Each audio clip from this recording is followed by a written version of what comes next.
rather pleasing to note that even someone found a case for occupation money, Australian pounds. But a Japanese destroyer came along, and there was a merchant lifeboat floating, and there was called out to the blokes in the water, get in the lifeboat, come aboard. So this is what they did. They took two boatloads of survivors on board. I was in the third load. I lifted into the boat, sat in the rear seats, forts, laying along the side. People did insist on sitting on it, but however, we parcels. But anyway, the destroyer left us, and there we were, in the middle of Sunday Strait, really up the creek. About 60 of us. They were, what could we do but row? So they rowed. I could, they changed over.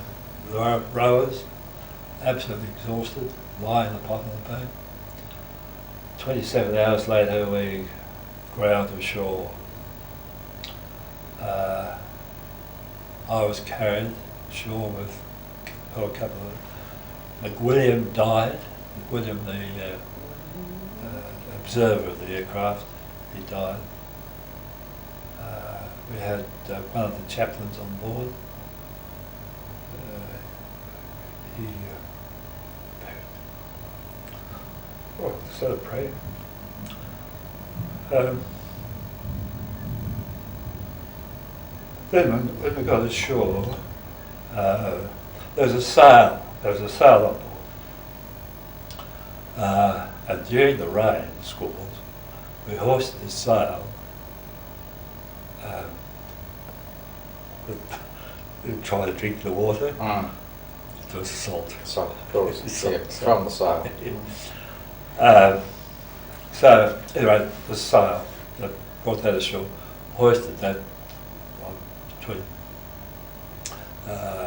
palm trees as a shelter. There were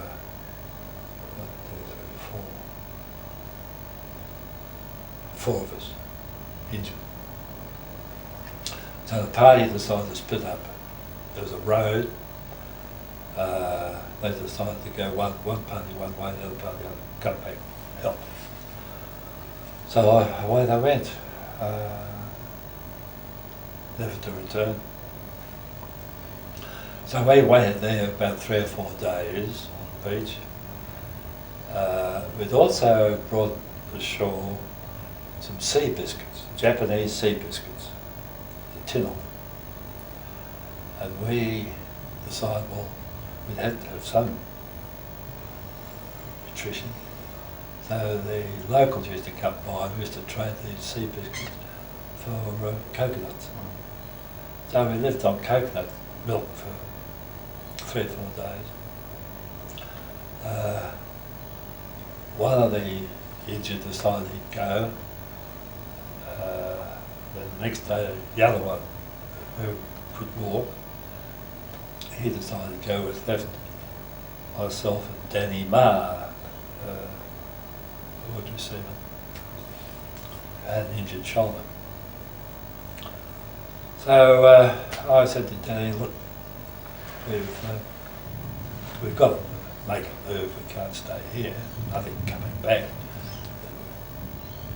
The others haven't made it, so we've got to make a move. So he could walk. He didn't have any clothes. So when the locals came again, we motioned to them. We wanted fork sticks to walk. I said, they also cut off the other leg of my overall, so with a parade, cut off the leg of so they split it up, and that was all the clothes Daddy had. wrapped them around himself. Mm. So we got these fork sticks, got some K-pop life belts from the boat, patted the fork with that. And away we went. The split still stayed. So we trudged along the road for a time, came to the village. No one wanted to know us. Were you able to put your foot to the ground? No, No. the whole weight was On the crutches. It wasn't long before Yeah. they started to chafe and become painful. But anyway, as I said, no one wanted to know us in the village. They gave us some bananas and some rice wrapped up in banana leaves.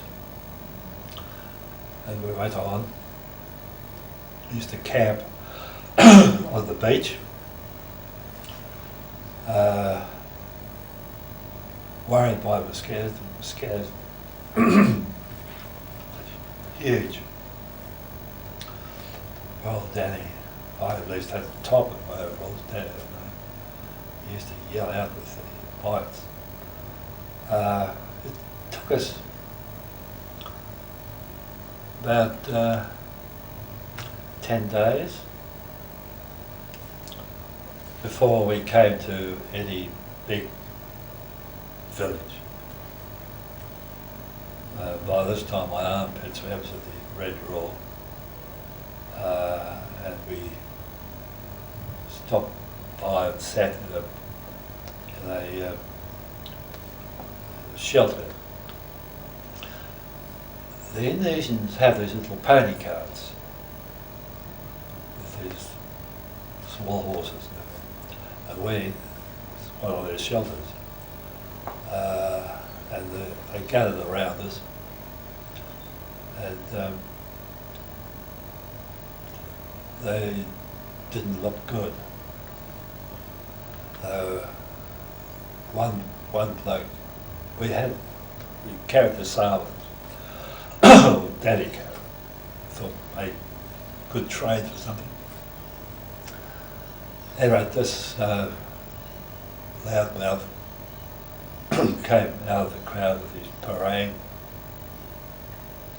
started to shout and carry on. He wasn't cracking jokes. And he advanced towards me, rang up and said, well, okay, I'll grab one of my crutches.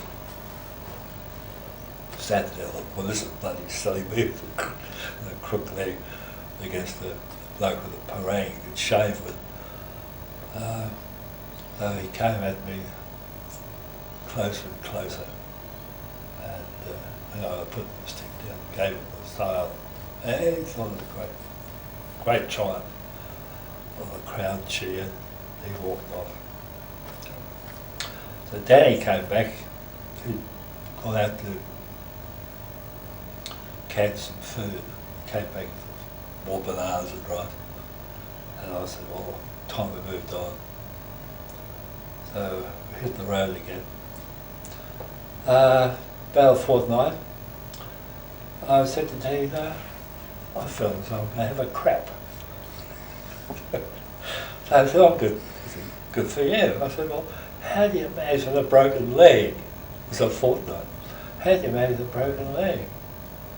And I said, well, I'm going to find a perch for you somewhere.